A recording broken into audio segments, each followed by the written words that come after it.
nous parlons d'un nouveau chemin de développement, d'un nouveau modèle de développement où l'humain est au centre de est censé être au centre de toutes les politiques publiques. Encore faut-il qu'elles soient transverses.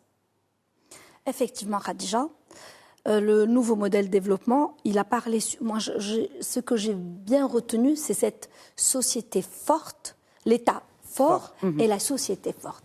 Donc, on ne peut pas avoir un État fort sans une société forte, sans l'humain fort. Et pour arriver à avoir un homme, et quand je dis homme, femme, il faut l'outiller et lui donner les moyens d'assurer sa citoyenneté. Et pour assurer la citoyenneté, il faut avoir l'accès à la santé, l'accès à l'éducation, l'accès à l'emploi.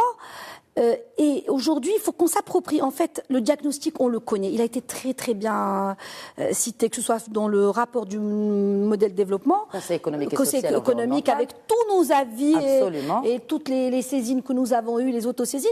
Aujourd'hui, on en fait quoi?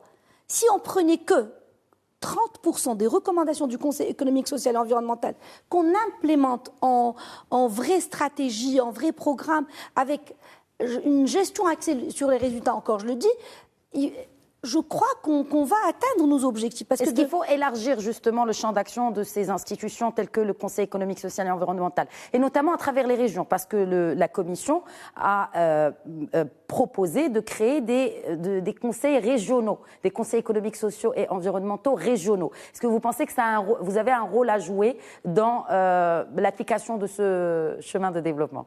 Vous savez, nous, notre rôle, il est consultatif. Et je voudrais d'abord insister, ici, je suis en tant qu'acteur, actrice associative. Voilà, oui.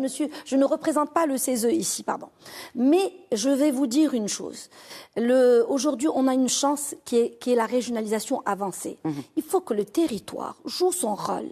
Il faut qu'on s'approprie toutes les décisions. Et l'approche participative, il faut que ce soit avant, pendant et après.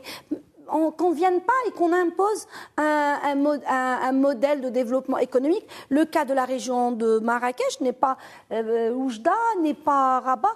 Chaque région a ses spécificités. Donc aujourd'hui, si on veut réussir ce modèle de développement, il faut qu'on pense marocain, qu'on ne pense pas je suis de gauche, je suis de droite, je suis d'un parti X ou un parti Y.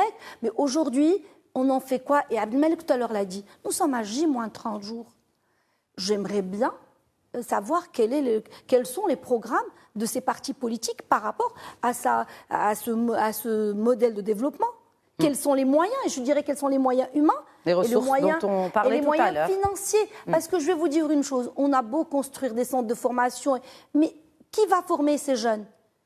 Et là, je rejoins tout à l'heure quand il a parlé de fiscalité et de financement, quels sont les moyens qu'on va injecter? Il faut une solidarité entre les régions, il faut diversifier un peu les financements aussi, et là on va en parler tout à l'heure au niveau de l'équité fiscale.